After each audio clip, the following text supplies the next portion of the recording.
Hello, welcome, ladies and gentlemen, to episode 8 of the OutCast, where we cripple the leftist narrative like the Longshore Union workers cripple the US economy, or like JD Vance cripples the Harris-Walz ticket. This is Jared, joined by my co-hosts Aaron Howdy. and Dale. I'm here for the slap fight. And the slap fight we more or less got, it was a lot more civilized. This episode will go over the recent news that happened this week and last week with the beginning of our episode. Then, towards the end, we will cover the vice presidential debate. So, the first two topics that I can think of off the top of my head, large things that happened. One would be Iran launching nearly 200 rockets and missiles at Israel, which most of which were shot down. However, some did strike Israel in unpopulated areas, and according to Israel, only one person has been recorded dead. However, that was a Palestinian civilian that was crossing into the West Bank. Aaron, Dale, any other information that you can add to this? Well, Wasn't I this a retaliation to Israel just absolutely obliterating one of the leaders of what's it Correct. called? Hezbollah. Nasrallah, Yeah. he was the leader of Hezbollah. He became the leader of Hezbollah in I believe 1990 in the 1990s, and so he's been a bane to the Middle East for the last 30 years. And so killing him was ultimately one of the last nails in the coffin for Hezbollah, which is the largest terror organization in the Middle East operated by Iran. And truly, it showed Iran's cracks and or not his, but Iran's loss of power, and the fact that Iran truly is a paper tiger.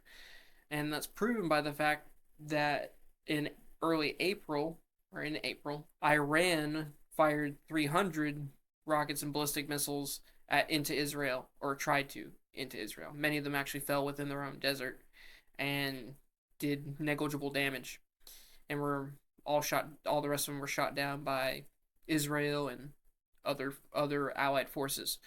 Just like in this case, it seems that out of all the rockets and mainly ballistic missiles that were fired into Israel that hit Israel, only one person died, and he's a refugee from Gaza, it seems. And so, out of all the missiles that were fired, no Jews died, which truly is a miracle. It's an act of God, in my opinion. And Netanyahu this past weekend, when he ordered the assassination, or not, when he ordered the airstrike on Nasrallah, sorry, he was actually about to go on to the UN and do a speech because the UN is horribly anti-Semitic and anti-Israel, and he was about to go up and do a speech, and they told him that they found Nasrallah, and he said, "Go for it, go kill him." And so he's giving the speech 5 minutes after he finishes the speech, a true barn burner speech, where he talks about the biblical promise that God gave Abraham, that in Genesis 12:3, I'll have it up here on screen, and I will bless them that bless thee, and curse him that curseth thee, and in thee shall all families of the earth be blessed. And he specifically quoted that verse and said, "This is," and he showed up two maps, like, "This is the map of the blessing, and this is the map of the curse. We want the blessing. We want to be a blessing into the Middle East, but this is the map of the people who have cursed Israel and who are trying to destroy Israel." And he's truly put it on the table that Israel will no longer stand by, no longer wait for permission to deal with their enemies. And 5 minutes after, Nasrallah is dead. And just take that for a litmus test for what's about to happen. Iran launches 300 missiles or 200 missiles at Israel. There truly is no place in Iran that is safe, because considering Israel is a first world nation, Iran is a third world slash second world nation. I mean, they have ballistic missiles, yes, but they obviously don't have the capability to use them correctly, and they obviously don't have the capability to really reach out and touch Israel in the same way that Israel has to touch them. For instance, when they did have those 300 rockets earlier this year, Israel was dissuaded from killing Nasrallah by the U.S., but so instead they launched a munition that has not been disclosed, but apparently it was so fast and so stealth based that it did not appear on Iran's radar, and it hit right outside of their. It was like a dud a purposeful dud that hit right outside of their main nuclear production facility. And so this truly is a change in the balance of power in the Middle East, and we're going to see how it unfolds over the coming weeks and months. But I expect that Israel's going to take it to Iran in a way that we haven't seen in our lifetime. And there's two parts that I want to give a little bit more information on. Talking about the blessings and the curses, Nasrallah was responsible and orchestrated the death of hundreds of American soldiers, American military men. And when Israel is able to take out its enemies, that is a blessing to its allies. It's a blessing to the United States that a terrorist, the head of a terrorist organization, is dead, responsible for the death of American citizens. That's a blessing to us. Now, also, Iran has attacked Israel. Israel's vowing a response to Iran, which it should. There have been a couple ideas floated about just by commentators of what Israel could do. Israel could attack their nuclear facilities. Israel could attack Iran's oil fields, which is their main source of revenue, or it could do something completely unexpected, such as what they did with Operation Grim Beeper, where they blew up terrorists' pagers that they sold to the terrorists themselves. So Israel could do something completely unexpected like that. Now, Iran has recently said that if it were to be attacked by Israel, and Israel responds by blowing up Iran's oil fields, that it will go and attack all of the other Arab nations' oil fields. Not a response to Israel, but Iran just starting a broader war with other Arab nations that are not involved with this Iranian-Israeli conflict. So Iran, just out of pure desperation, is threatening to involve more parties into this war and against itself. Iran is backed into such a corner that it is acting out of sheer desperation. Yeah, it really rings kind of similar to something that happened in the late 1900s of Saddam Hussein and Operation Desert Storm. If you look up how that happened and what specifically they went after to start that war, it's they went after the oil and caused the oil prices to go up. Usually, when that happens, especially to its allies, America usually steps in and does, you know, stuff like that, puts them in their place. So we'll see if Iran actually truly follows through on that threat, and if they're dumb enough to do it. And I just want to point out the fact that Iran launched 200 missiles in response, in retaliation for Israel killing a terrorist. Iran attacked Israel over Israel murdering a terrorist. Not murdering, killing, because the terrorists that murder people have given up their right to a life. Israel killed a terrorist, and Iran retaliated for that terrorist's death. Iran fully supports terrorism. It is a regime that sponsors terrorism around the world. There is no decent country that will be upset over the death of terrorists. Yeah. Oh, let's see what else happened. Other than the Middle East literally being, I mean, other than Israel literally showing an iron fist in the Middle East. I mean, Aaron, do you have any comments on it? And they had to because of, I will say before, Israel had to show that it has a fist of iron since it is now the only power that can secure its own safety in that region, seeing as Biden and Harris have completely given our alliance with Israel over to the wayside. And they are holding Israel back. This situation that Israel is in is solely due to President Biden and Vice President Harris's weakness. Aaron, do you have any thoughts? No, not really. Pretty straightforward. Bad guy goes boom. End of story. The guys who are supporting bad guy tries to make Israel go boom. Ends up killing one of their own. So, Oh yeah, boom. five I guess five that's Iranians died during their missile attack. Oh. Oh yeah, they killed their own people. so 5. Yeah, it's So fitting. Let's just say in a it's fitting. It's very Iran. in a purely defensive maneuver of using David Sling and Iron Dome, Iran 0, Israel 5. Kind of crazy, but yeah, I didn't have too much to put on that. So, other than the bombing, let's talk about the union strike that took over. So, I'm actually pretty nervous about this union strike for a couple reasons. Number one, obviously for the economy. Like a port strike is a big deal. They're already expecting prices of food and different things to go up because of this. But what really scares me is the potential play that we could see here, right? Like, we're not stupid. Let's look at what could happen, and realistically, they might end up happening, right? These laborers coming out, striking, causing a rise in food. Americans are getting tensed over it. Labor unions are run by Democrats, by the way. They're almost all Democrat run. Kamala's going to come out. She's going to negotiate with them, and they're going to end the strike, and Kamala saves the day. That's how I think this is going to end up getting spun. I don't think it should go that way, but I've just got a very strange feeling that this is just one big publicity stunt that's there to boost Kamala's reputation. Because if you look at the timing and you look at everything, it kind of makes sense. A lot of these people, too, that are striking, a lot of these union workers, I was doing some research on the different, jobs and stuff there. These guys are making 130K without benefits. With benefits, it's a little bit more. So they're definitely not the bottom barrel Americans that are actually sitting here and they're striking. So it just kind of seems to me it could be a setup. I could be wrong. I hope I'm wrong. But I definitely wouldn't put anything past our government to make who they're trying to get into office look good. I think I might like that's your gut feeling. I think I might have a different feeling.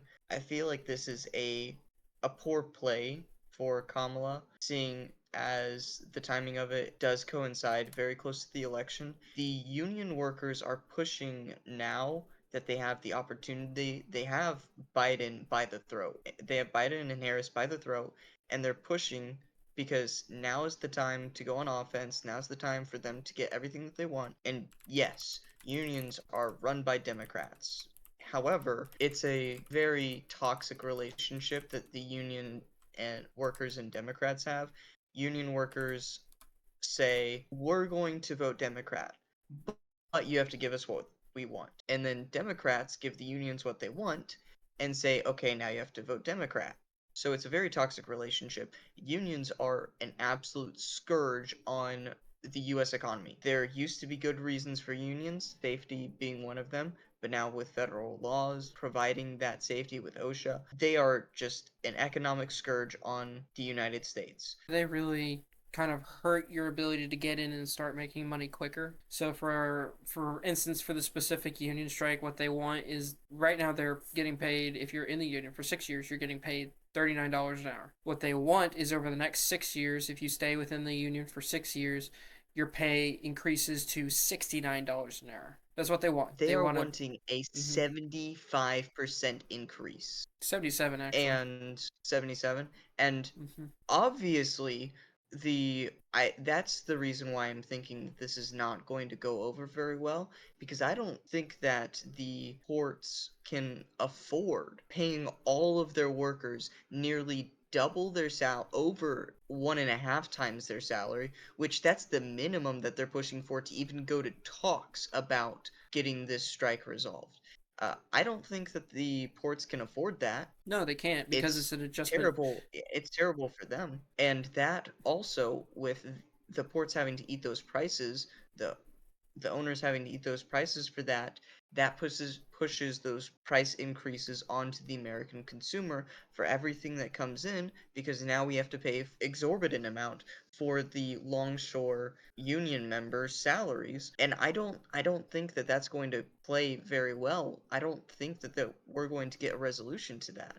Um, I believe it was said for every day that the Longshore Association union members are on strike, there is 4 days of delays. So I think this strike may end up very well going into the election because voting has already started in some areas, and there's going to be a lot of early voting, a lot of mail-in voting, and with people getting, if this strike goes on for even a week, it's going to go through the election, and people are going to feel its impact. So there could be a possibility that Kamala would step in and save the day and secure her union vote.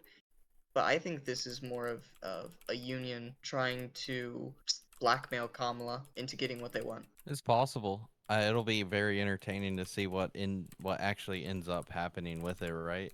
It's just the fact that we really don't know what's going to happen, and so it's pretty cool that we both have two different views. So now we can actually keep a look at. Dale, what's your idea on it? So personally, I think it could have kind of an impact of both because yes, if Kamala Harris comes in and quote unquote negotiates, even if it's the perception of her negotiating and solving the problem, right? There is that win for her, but I think that the greater problem is that it's going to hurt the American economy more than it's going to help her PR, right? Oh, she saved you from having this problem, but she stood behind the dock workers striking. So, and she already announced that today and yesterday. So she's directly responsible for the dock workers striking. Biden is. Biden said that the dock workers should strike, that the employer should come to the negotiating table. At the end of the day, unions keep. I mean, once again, it's the same. It's the same problem that for instance, Dave Ramsey talked about with his interview with Trump. I'll just talk a little bit about that because it works out great in this reference. Like Jared was saying, if the employer has to pay the employee, is forced to pay the employee basically double of what they're getting paid right now, right? 77%, round up. You're talking about the same equation of if gas prices go up higher. When gas prices go up higher, that means that the bread truck that delivers all the bread in your town, that he has to pay more for gas, which means he has more overhead costs for him to make money, which means that he passes that cost onto the bread prices so he can pay for it, which therefore passes it on to the consumer. It's the same principle, except instead of fuel, you're talking about an overhead cost in forced labor compensation. And on the one side, you can see where they're coming from, and they want 77% increase in pay, and their main reasoning for that is to fight inflation, or is to deal with the inflation.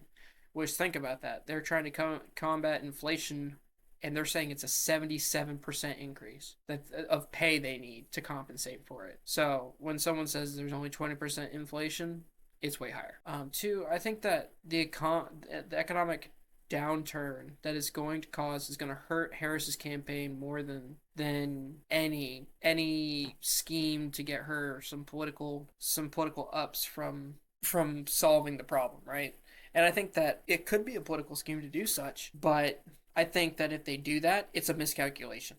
I think that they will have miscalculated in how much of a bump it will give her, considering if you look at the Teamster poll that came out last week, where over 60% of the Teamster members are voting for Trump. I think that the top of the heads of the unions are 100% Democrat, but the actual workers aren't, because the actual workers have been hurt by the Biden administration more than anyone else. I mean, so on the one hand, right, Aaron's completely correct. There may be a scheme in here for a political stunt, but on the other hand, Jared's correct in that the economic downturn that will happen all the way through the election is going to be very bad, and possibly, I believe, that's going to be do far more damage than any sort of stunt can give her in the positive. So that's what I think about it. So that's really the dock worker strike. We'll see what happens, even if, like Jared was saying, even if it stops tomorrow, we're still going to feel it for a few days. If it stops in 3 weeks, we're going to feel it for a few months. And so we'll see how it turns out. It's just what we don't know, right? Yeah, Mm-hmm. Speaking of what else happened this week, there's one more thing I want to discuss before we get to the meat and potatoes of the debate. That would be the hurricane and hurricane response that we've really seen. So I don't think it's an exaggeration to say it has been a complete and utter disaster seeing the official government response. I think on the state level, you've seen a lot of good work being put in. but I'm talking like from like Congress and the president, right? There's been no support there whatsoever. In fact, we just got a word earlier today that FEMA doesn't have the proper funding needed to be able to go in and handle all this, even though our government just like this week or last week sent another few $billions to Ukraine. They're literally throwing money at these other countries before they're helping ours. We have whole towns that have been swallowed up in water during this hurricane. You have hundreds of people that have been killed. You have hundreds of people, hundreds of people that have been lost and are still missing. Thousands and thousands of people missing their homes. This has been a huge ordeal. And you know who you saw out there helping? You didn't see Kamala. They posted a picture of that looked like she was on a phone call. It was a blank sheet of paper, like you can literally look at it on the paper. She wasn't doing anything. And Biden, people took pictures of him at the beach. He didn't do anything. He told people that he was on the phone nonstop trying to coordinate events. No, dude was on the beach, chilling, doing nothing. You know who you saw down there? You saw President Trump, who was actually down there helping people give aid. And there's pictures and videos of him doing it everywhere, right? Like this whole situation has been horrible. Just watching the lack of response from our government towards our own citizens, but yet they're sending these billions of dollars away to another country, and then even seeing stuff like Elon Musk, who's giving Starlink to the victims out there so that they can try to communicate with their missing loved ones. Like, what? Elon Musk is getting involved with the government stuff? It's just a complete, it's a disaster. And that was one of the questions that we'll see in the debate later that's asked. And, you can really tell the difference between each side. JD Vance gave this very meaningful answer, and you can see that with his running mate, Donald Trump, who was down there helping people, versus Walz, who gave this answer of he didn't even come back to it. He talked about electric cars. Right. And it just shows how they really think about the people and, where their priorities are. And but yeah, the hurricane came through and it was just absolutely terrible. Parts of Florida, Georgia, and North and South Carolina got hit really hard as well. Massive flooding. I mean, towns that just they look like rivers now. It's absolutely terrible. Now, one good thing I guess we could talk about is I don't know if you guys saw this, but that Fox news anchor that was just a Giga Chad and had that lady that got stuck in that car when the water was rising. He dropped the mic and he went down and he put her on his back and like took her kid and like carried them through the water to where they were safe. That guy needs like a raise. Seriously. Like straight respect. I think one of the big things that you can take away from this is, right, we can bring it back to the Bible, and you can see the difference between the two candidates in Kamala being prideful in showing a picture, right? This is a vain picture of her. She's doing so much work, but she's writing on a blank piece of paper. It's all empty. Biden saying, "Oh, I'm on the phone all the time. I'm negotiating with everybody on the beach." Versus Trump, who goes to the place that's been wrecked, even though he has a busy schedule, even though he has rallies planned everywhere. He's so busy back and forth. And it really shows his humility. And it really shows his spirit and how he carries himself and how he actually cares for people. For instance, in the Bible, in Proverbs 16:19, it says, better it is to be of an humble spirit with the lowly than to divide the spoil with the proud. And, this is just one of those facts that it shows one's adequacy to govern if you display these honorable and these righteous and wise actions and these wise spirits, like, showing humility in the face of, he could just go down there and make a huge thing of it, right? I will fix everything, blah blah blah, right? He could do what the Democrats do and just placate and trounce around and show be showbiz and all this stuff, all these empty promises. But no, he goes down personally and he goes and he helps people, and he's done that for years. He's done that for every major disaster that's happened in the United States in the past 8 years. He did that every time as president.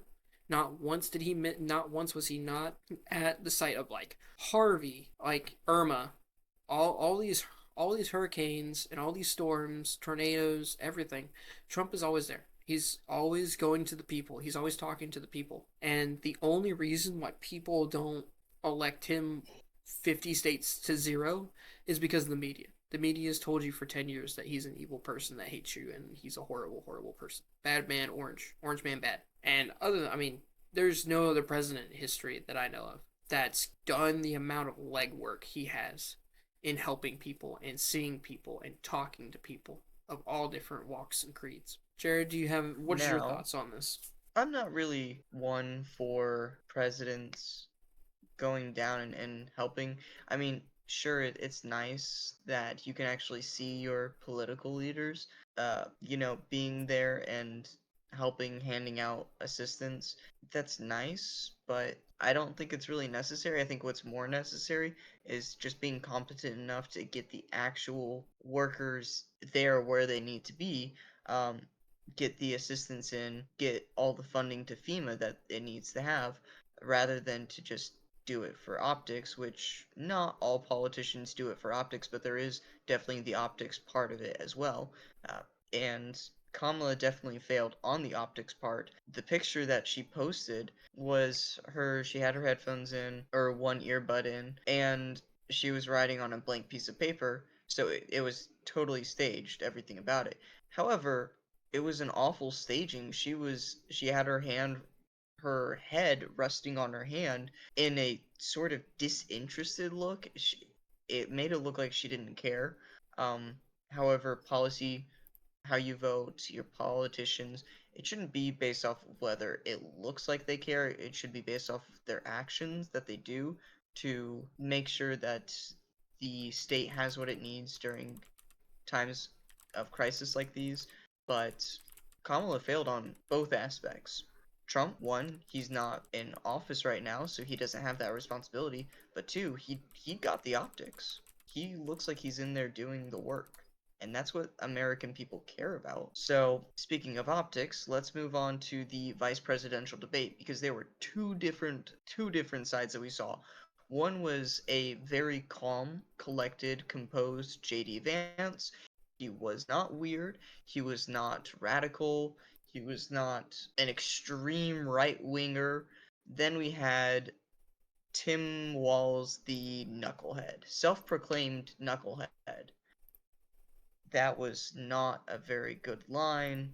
In reality, this week, I think what most people, at least most Americans, were looking forward to was going to be the vice presidential debate, which let me start out by saying this was what a debate should look like. There are definitely some things that I would change. I think the bias from the moderators, them attempting to try to start fact checking, which miserably failed. We'll get into that later. But the fact that, both of them were very they acted like adults, right? They went back and forth. There was a couple times where they, may have been trying to interrupt each other here and there. But it was a good debate. Not only that, but they didn't just run off after. They also stayed at the end and, talked with each other, shook hands. They were very cordial. It's just something that adults should be, that they should act. I don't know what he was thinking, but then again, Okay, he's a he's got knucklehead, better so. lines. Like, I've made friends with school shooters. Oh, I've yeah, made yeah, he friends with totally has. school shooters, dude. This man is, I, I think he has perfected the deer in the headlights look. Like, that is my personal opinion after taking that. But yeah, I as would you said, like, I would what do you think say? that instead of deer in the headlight, I thought it actually looked more like maybe a basset hound or a fish out of water. I would say Because the you know fish out of how water, sometimes dude. you'll reel in the fish, and then they've just got this like these unblinking eyes that just look at you, and they got that wide mouth and just gaping, and they're like, oh. Oh no, that And they deer in the headlight, man. It looked like he was about to get run over by the truck, JD Vance. Like, bro, this guy, like, JD Vance is so good at debating that Tim Waltz was literally sitting there like, oh yeah, that's a great point. Like, you could see him nodding in agreement with like multiple times for the things that Vance was talking Yeah, about. JD Vance, when I was watching the debate, I looked over at my wife and I said, "Man, Tim Walz looks awful. He looks like he's scared to be there. He looks concerned about everything." But JD Vance, a word that I would use to describe him, he looks presidential. Man be extremely. One Tim Walz be one thing scribbling like down, I'm going to die. I don't want to be here anymore. Someone take me home. Scribbling on his paper. well he Did not like want to be he there. literally kept looking back at the moderators for help when he was getting destroyed on points. But going back to what you said, Jared, about him being Vance being presidential in the way he handled himself, I completely agree. And like honestly, I'm completely like pleasantly surprised with the performance that we got for this debate. Vance is extremely intelligent. He's extremely witty. He's very smart. And the way he answered his questions, you could tell he was definitely answering. It seemed like it would take him a little bit to get to his answer, but what he did is he covered all of his bases for their rebuttals and then went into his answers, which was outstanding. The way he handles himself, very professional.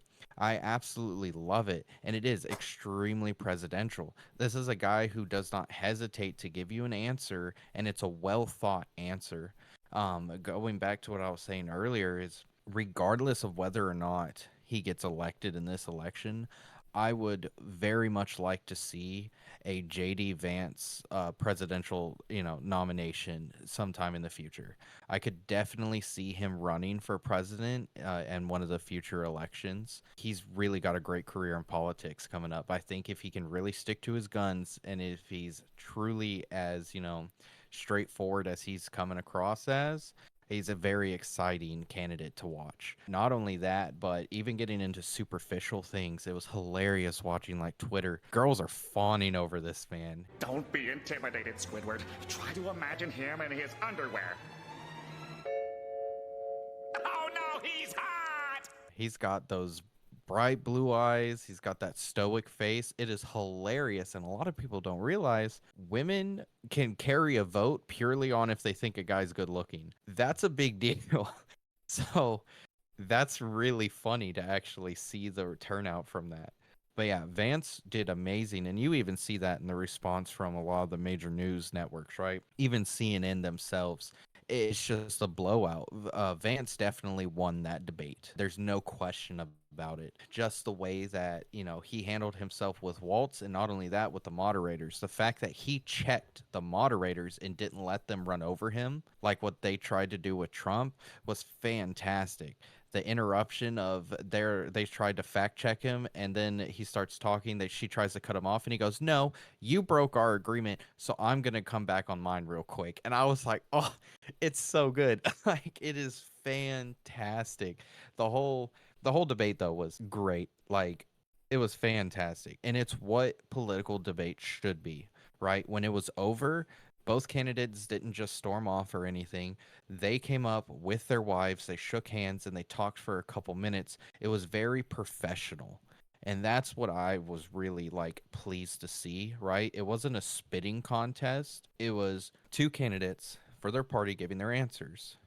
Sure, one was definitely better than the other, but it wasn't childish. And there may have been a few things with the moderators, but I think between the two individuals themselves, they did a good job. I agree. I think that the So- only downside to the debate, the only bad part was the moderators and how they would, for instance, they would ask Tim Walz a question, or for like the one pointed question. So it turns out that you were not in Hong Kong during the uprising or whatever. You were in Minnesota. And then Tim Walz talks about his history, blah, blah, blah. And Talks how about much he's he a loves knucklehead, China. And how much he loves China. And never answered it. And then goes, no, he did answer it. At the end, they're like, Dude. the question was about... Yeah, it was at the very, very end. He was like, the question was about, do you want to make any clarification about the fact that you said this? Can you explain that? And he goes, well, I said what I said, which I was there during the uprising. I was in Hong Kong. Even though the whole question was, you weren't in Hong Kong. I was in Hong Kong at the end. Anyway, so after they asked him that, they asked JD Vance a question, right? Every single question to JD Vance was like, you said this about this policy. So what exactly about that policy? And it's like, okay, well this is about this policy. We're going to do this. We're going to reduce taxes. It's like, okay, well you want to offer healthcare to Americans. What about people with with pre-existing conditions. Well, yes, we would keep it with pre-conditions. How? Well, we would roll it in. It's like, no, that's not a good enough answer. I need you to give me specifically how. I need you to give me the percentages. I need you to give me the exact date in which you're going to do this, and I need to give. It's like all these specifics. She did not accept his answers. She would dive and be like, you need to give me more specifics, more specifics, more specifics. But then Tim Walz is like, I'm a knucklehead. I like football. I was in the Army Reserve. Oh, thank you very much, Tim Walz. And Yeah, can you give us very... the? It's like, can you give us an explanation of They nuclear would physics? let him lie. They would let him lie too, and then didn't say anything. But then when Vance would come up with a really, really good point, they tried to fact check him on it to make it sound better. But he's so well educated, he fact checked their fact check, and even the after debate fact checks that were popping up on the news, they were all on his side versus the moderators. Yep. Like we're talking ABC and CNN, their own fact checks. They were for Vance. Because Vance is correct with his information. It's so good. They didn't fact check, Tim Walz's abortion bill, and they didn't fact check his border crossing stuff. But before we go into further details of stuff, Jared, what did you think of the whole ordeal? So, actually, there was a comment when JD Vance was originally selected by Trump. The comment was by Ben Shapiro that Trump is choosing a succession campaign. The reason why he chose JD Vance come after him for somebody to be the next president after Trump, to carry on the MAGA movement. And you could really see that this debate set JD Vance up for that.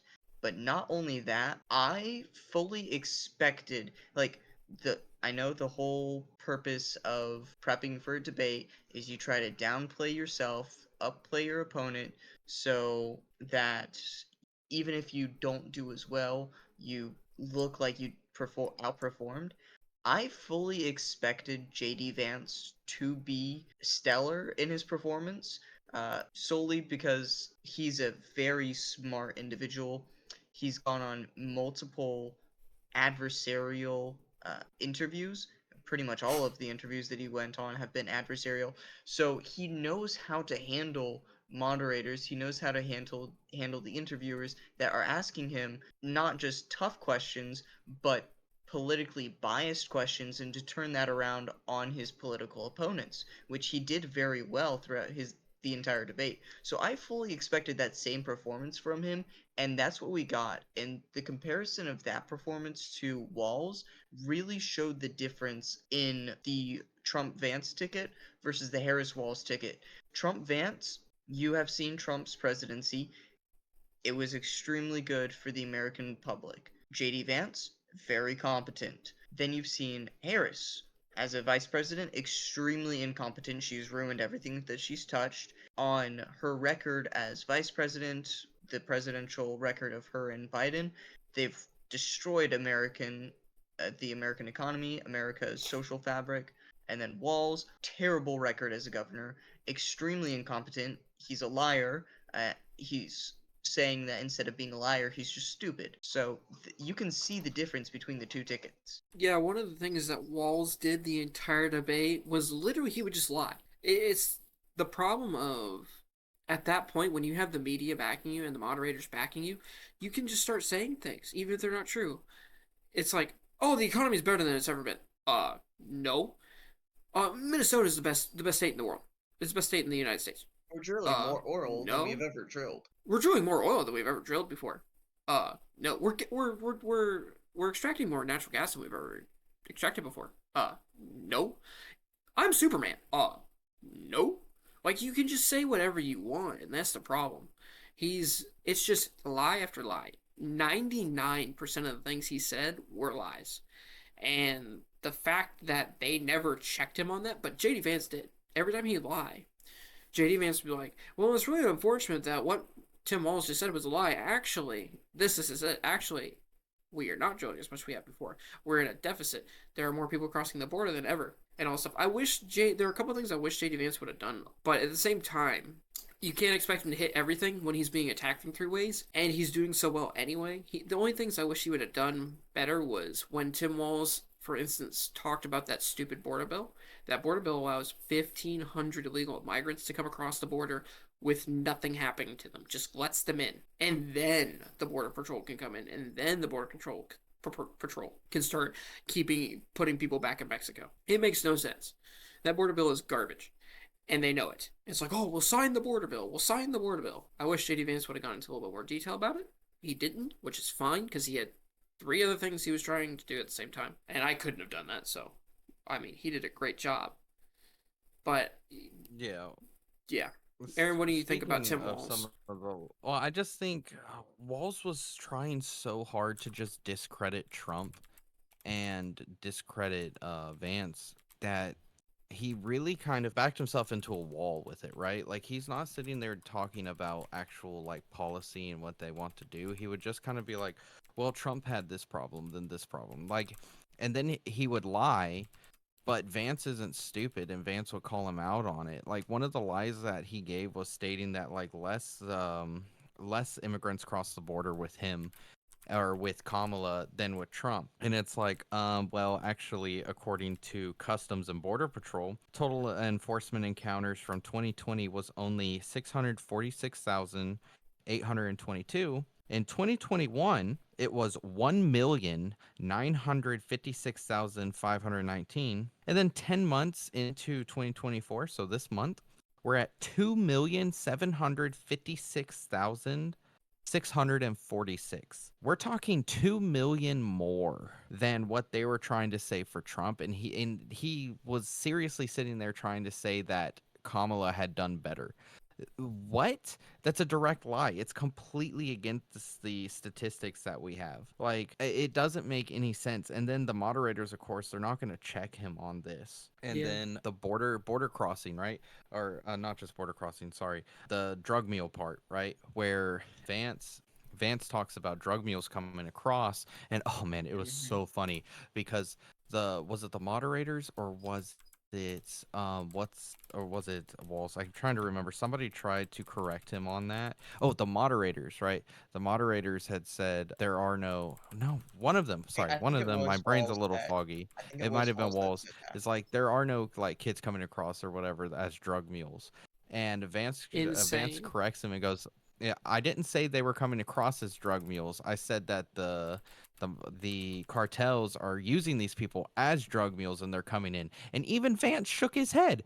Like Vance literally goes, "Oh yeah, yeah, that's right." Like they're trying to pick at his very wording, but Vance is so good at coming back at what he does. It's just funny watching Waltz just sit there and be like, "Oh yeah, no, he's right. He's right." Like just straight up shake his head in agreement with what he's saying. And a really good thing that was on Vance's part is Vance was very much, how do I put it? He wasn't going after Waltz so much. He was complimenting him in certain portions, right? And trying to really get like a connection with him. Like he would be like, "Tim, I know that me and you both really want to see this problem fixed." Like he would really kind of connect to him to make him human. But what's really good about that is now the people who are going for Tim Waltz, they're listening to this guy who's supposed to be going against him. But this guy is now, not only is he answering questions extremely sharply and being able to protect himself, but he's also including Waltz and not just making him an enemy, but he's acknowledging the fact that both of them want to help. And what he did was very smart, is it wasn't, "Tim, you're not the guy for the job." It was, "Tim, me and you both want to fix this, but Kamala's just not the person to help do it." That was a very smart move on his part, right? Absolutely. And so just everything about the way that Vance really handled Waltz was a very excellent, very excellent manner. Oh man, yeah. There's so many other things that they were talking about. One I do want to talk about though that I want to come back to, that I had said earlier, was the hurricane. Right, there was a question that the moderators had asked was, how do you plan to handle climate change? Because people are saying climate change is the reason for the hurricane.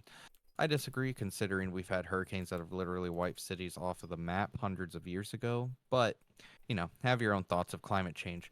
Well, Vance gave a very good answer that was, we're spending all this money on other countries, but we're not spending it on our own people. We should have relief. We should have aid out there. We should be helping them We need more money in their pockets, so that, they can actually rebuild and recover instead of sending it to other countries. While Tim Walz, and this really shows where the parties align, right? Vance's answer was very people centered, being able to help the people and stopped giving money away to others. While Vance didn't even answer the question. He Waltz, you literally mean. just talked about electric cars, or Waltz, sorry, yeah, Waltz, my bad. He just talked about electric cars and electric vehicles and like handling like clean power and energy and all this. And it's the same thing that we've seen with Kamala versus Trump. It was, I have this idea, but I can't give you specifics the entire time. When you can see, like, Vance, on the other hand, Vance is sitting there and he goes, okay, well, let's talk about this. The expert said it was going to be this. That's not true. The expert said it was going to be this. That's not true. Well, let's actually look how this is affected. He comes through with extremely specific points, while Waltz is just sitting there with a broad overview of electric cars good. And he didn't even answer, though. That's the crazy part to me, is he didn't even answer about the people affected by the hurricane, which that was the question. The question was, how should we respond in this? And then what steps are we going to take, for climate change to be able to prevent, huge weather storms like this in the future? And Walsh didn't even answer it. And so there's many of these things that are going back and forth, where they're trying to make the economy look good for Kamala. It's not true. Vance is very educated. He comes back and gives a full answer of what the market's looking like. And one thing that really helps Vance is Vance grew up in a poverty household, right? He was raised by his grandmother. His own mother, he admits, was hooked on drugs. And he knows what it's like to be the low end of America. He can actually understand what, these people are going through. Waltz has no idea. And neither does Kamala, right? They try to appeal, saying, oh, well, I was in a middle class household. No, your parents made over 300K a year. You lived most of your life in a rich area in Canada. You don't know what it's like. But Waltz is like, hey, I understand. My mother was on drugs. I was raised by my grandma. My mom went into debt multiple times, just trying to put food on the table. I understand what you as Americans are going through, right? I think you keep switching Vance and Waltz. I probably do. It's, Well, it's late on my end so and I'm tired. But I yeah. do want to say that there were a couple things that I liked about what Vance did, a couple things that I didn't like. Like, Vance's performance was stellar. It was an absolutely great debate performance. Was it exactly up to what I would have preferred? No. So one of the things that he did very well, he made himself look human. The media has been trying to make Vance look like some radical right-wing Weird. extremist, weird, that he's can't be voted for. Vance did a great job of blunting, or maybe sharpening, smoothing out all of Trump's rough edges to make that ticket more palatable. Another thing that he did very well is with the questions that were directed to him, he turned those questions around and used them as attacks against Kamala. Not specifically Walz, but Kamala, because that's who people are voting for. Specific example is when he was asked about Trump and Vance campaigning on mass deportations and if they're going to be separating families. And he said that is not really even a priority. First, you have to close the border, which has been opened because of Kamala. Second, the real family separation occurs under Kamala Harris because under Kamala Harris, the government has lost 300,000 children. They're gone, evaporated into the U.S. somewhere. Maybe they're in sex slaves. Maybe they're actually working as child slave workers. They're being used as drug mules. Maybe they're with a nice home. Maybe they might not be alive anymore. But JD Vance used that question to turn it into an attack against Kamala, and that was great. The thing that I think he did poorly was talking about January 6th, which that was asked very late into the debate. Part of the answer is that it really doesn't matter at this point because yes, it happened, but there was still a peaceful transition of power. I don't think that the correct answer of if Trump lost the election is a non-answer.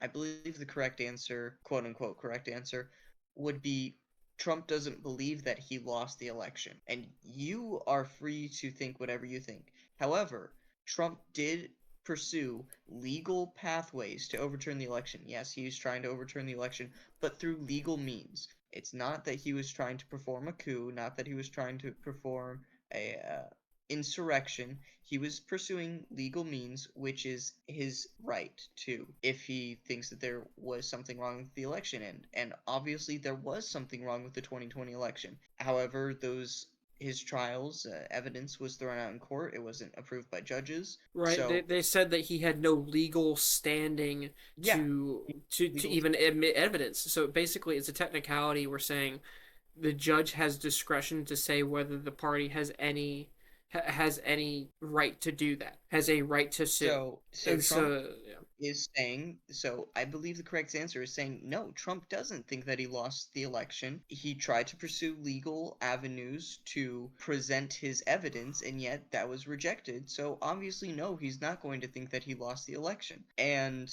it doesn't matter because the peaceful transition of power still occurred on the 20th. Then another aspect in which I wish JD Vance would have been more confident and stern about is abortion. Yes, he was trying to appear more moderate. He was trying to appeal to suburban women who are afraid of a Trump Vance ticket, that they won't be able to get abortions. I do not believe that conservatives need to back off the abortion issue. I believe, yes, he could have said, I am fully pro life. However, that does not matter. This is not an issue that the federal government has any part of. I can agree that the federal government does not have any place in the hospital room with the woman and her provider. However, you do not have to back off your social and religious views of saying, I am fully pro life. I believe that all life is sacred. You should be using that as an avenue of saying, while this is not in the purview of the federal government, let's look at what my opponent believes, just to show how radical the Democrats are on this issue. It's I would not a you go. I would say this. I understand why he did what he did because at the end of the day, I hate to say this fact, but they're not going to win if he would not have won the debate if he said that. If he said how pro-life he is, they would have used that as a cudgel for the rest of the debate. They wouldn't let it go. And while I would have done it myself, while I would have been up there screaming from the rooftops, abortion is murder. You can't kill your own children and think that you can get away with it. All life is sacred according to the Constitution. Every single human life has the right to the pursuit of happiness, life, liberty, and the pursuit of happiness, and you're taking away that right. I understand why he didn't, and he's because he realizes that they can't win the election off of being pro-life. They're pro-life, but with being adamantly pro-life, like the Bible teaches. They don't believe. Yeah, At least but they one don't believe they thing, can. At least they don't believe they can. They can win And the election. true. and But one thing that was smart, I guess, on his side from the answer though, was while he can't come out and say that, was kind of building it to where, oh, but our goal is to be able to build the economy where you shouldn't be afraid to have kids, right? Because one of the number one reasons for abortions is, oh, well, I just don't have enough money. I can't give the kid a good life. So I agree. I agree. his yeah, answer was very smartly it's, pointed towards one of yeah, the biggest arguments for abortion by it him was well stating crafted. they're going to stimulate the economy to make it to where people won't be afraid to have kids and they'll be able to provide proper child care. That was a great answer, but I agree. I really wish that it would have been a more strong, approach to it. But I think Dale's a little right too in the way of this I'll agree. is I It don't was very think having that practical. very strong. Yeah, it was a practical answer. That's And the word I'm looking I'll for. just put Yeah. in my last thought about that. It's very practical. I understand why he did it, and it makes sense. I agree. If a Republican runs on pro-life with that issue, they will not win an election. I am saying that he could have put that to the side by saying it doesn't matter what my personal opinion is. This is not a federal issue. It's already been sent down to the states, so I have no part in crafting that legislation. I agree. My That would have thing been a is, good answer though. my thing is, I think it's a failure on Republicans, on conservatism, to back off the issue.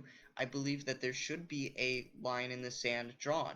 Say how far along is it before the A American baby exists. public is not okay with abortion anymore? In the 8th month?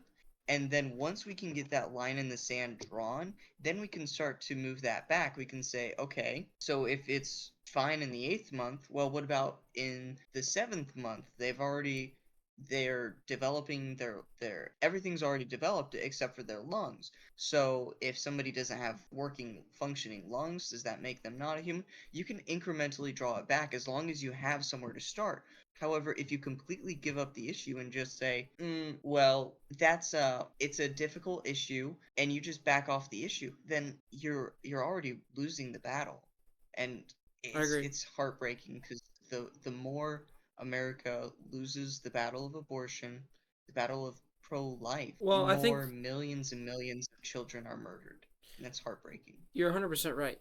But one of the things I think we need to remember is no one thought that Roe v. Wade would be overturned. I remember sitting inside a worldview and ethics class and Dr. Troutman talking about how Roe v. Wade will probably never be overturned, even though it's garbage law. And my business law teacher talking about it as well. It's horrible from a lawyer's perspective and from a judiciary perspective. The law doesn't make any sense. But it's not going to be thrown out because people won't throw it out. And then it got thrown out. The Lord provided a miracle in letting Roe v. Wade be thrown out. Now, have more babies died since then? Yes. Has it caused some bad things to happen? Yes. But in the overall arcing theme of it, it has saved lives of children. And I would like to have stated too, though, a sad thing to bring up though is because people like to be in defiance of things that they disagree with.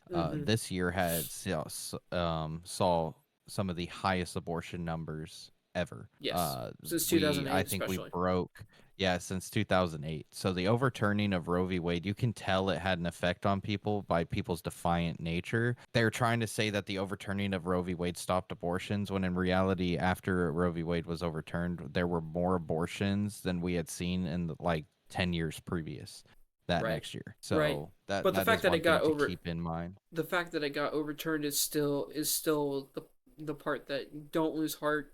God can do whatever he wants, right? God can do anything. Oh yeah, I agree. I'm just saying that as like a rebuttal to the people who are saying, "Oh, Roe v. Wade got overturned. People can't get abortions." It's like, no, you can. In fact, more people did. Yep. So that argument is invalid. This last thing I want to talk about this specific question that was asked about abortion in the debate, I think JD Vance's final part of his answer was pristine, and it actually started a debate between him, the moderators, and Walz, because he specifically said that Tim Walz signed into law a law in Minnesota that allows babies to be killed in the 9th month of pregnancy. And then Tim Walz says, that's a lie, that's a lie. That's not how the law is written. And JD Vance goes, actually, this is how the law is exactly written, and says the exact line of if a baby survives an abortion, a failed abortion, and survives, the doctor, under this law, I believe he directly quoted it, the doctor is under no obligation legally or statewide or federally to provide life-saving care or life-preserving care to the child. And Tim Walz like, that's not how the law is written. And then JD Vance goes, what have I misrepresented about you? He's like, you're misrepresenting my law. And JD Vance goes, what have I misrepresented? Tell me the law. And Tim Walz just goes, that's not what the law says. That's not how it's written. And he says, okay, well, how is it written? It's not how it says. It's not how it's written. You can tell that Tim Walz does not want to talk about it because he knows that JD Vance smacked him in the face. And then the moderator's like, we're moving on. Yep. And you could see that was great. every time you looked at the moderator's face when they did that, they're smiling. We're moving on now. We're moving on now. And they're just looking at each other like, we are totally screwed. We are so screwed. There were a couple of Pop-Tarts that got put in the toaster, man. They were on fire. Oh my goodness. One of the things that Tim Walz also did that was just he's like, I don't bring up my faith very much. He's like, in Matthew 25:40, he brings up this passage, which, in his context, with whatever version he uses, talking about, and it's like doing it to doing as much to the least of these. I believe he was It's talking as about if you did it to me. illegal. Yeah, He and I was, think he used this to support illegal immigration, right? yeah, he did. And he's trying to say that illegals are the least of these. But if you actually look at the passage, Matthew 25, it's taught, and Jesus was teaching the parable of the servants with the talents, who the landlord, the Lord, gave these funds to these servants to do with what they will, to make more money while he was away. And when he came back, this one servant literally did nothing with it. And because of that, he the Lord who came back starts railing against this servant because the servant did evil. The servant wasted the talent. He didn't even lose it trying to make it better. He did nothing with it. He took what his master had given him and said, "I don't care what you gave me. I don't think it's worth enough to try to make something greater of it. I don't want to put myself out there. I'm too scared. I'm too this." And he did not do what was righteous. And because of that, the Lord goes into this entire thing against him, telling him what these things. For instance, in the actual verses leading up to Matthew 25:40, starting at 38, when saw we thee a stranger and took thee in, or naked and clothed thee, or when saw thee sick or in prison and came unto thee? And this is a verse that he took out of context. And the king shall answer and say unto them, Verily I say unto you, inasmuch as ye have done it unto one of these least of my brethren, ye have done it to me. Then shall he say unto them on the left hand, Depart from me, ye cursed, into everlasting fire, prepared for the devil and his angels. It is talking about how the servant it's talking about how the person who says they're of the kingdom, they're a Christian. It says they did these things for God, and they didn't actually, and they weren't actually saved. They never accepted Jesus Christ as their savior, are going to come to God at the great white throne judgment and say, "Oh Lord, we did all these things in Thy name," but God's going to say, "Depart from me, I never knew you," because they didn't accept the free gift of Christ. He took this verse completely out of context, trying to mold it into a way to say that illegal aliens are the least of these and we have to protect them and they're for our country, and this is all garbage. Yeah, it's always the Democrats who are like, I'm a Christian, my faith. Excuse me, what faith? Because I see you exuding no aspect of Christ. Yeah, it's just a way for them to, and this is gonna sound bad, but it is what it is, right? It's for them to get the attention of the old grandmas that have voted Democrat their whole life, that are like Christians, but they're not very active. I say that because my grandma was in that same boat, right? She voted Democrat not because she actually knew what they stood for, but because her family always voted Democrat and bad Republican. And I would sit there and try to talk with her, and she would have the standard Democrat response of, "Oh, that's not true. They're liars. They're liars. They're liars. They do wrong. They do wrong." And so that's why they kind of push that, right? They're getting this like portion of voters that are like, "Oh, well, if they're Christian, then I don't feel as bad voting for them," right? So it's a manipulation tactic in my opinion, because if you look at these guys, like their actual lives, they're not religious in any aspect whatsoever. Right. They just all of a sudden become religious for elections. Right. But I think sorry. I was going to say, I think at a certain point in time, in the 1900s, there was a break that was made, and it was a break of teaching people to break apart their religion or their faith to who they vote for. This is seen with my great uncle, my Uncle George, who was a wonderful Christian man. He was very faithful. He was like 80 years old, walking to church every single Sunday and Wednesday, like loved the Lord, but he voted Democrat. And I asked him why. And I was like, Uncle George, why did you vote Democrat? Well, my daddy voted Democrat, and my daddy's daddy voted Democrat. And I think it's just because they couldn't make the connection to the Bible says these certain things, and these people that used to say kind of the same things, "Oh, I'm a Christian. Oh, I guess I could vote for you because I'm a Christian." They took them at their word instead of investigating what they were actually doing. And so that's why I think we've gotten to this point where people break apart, who they're voting for by whether they just, "Oh, I like him I think he's cool," or he says he's a Christian. Also, following like Oh, my daddy's dad voted for Democrats, and my dad's dad before him voted for Democrat.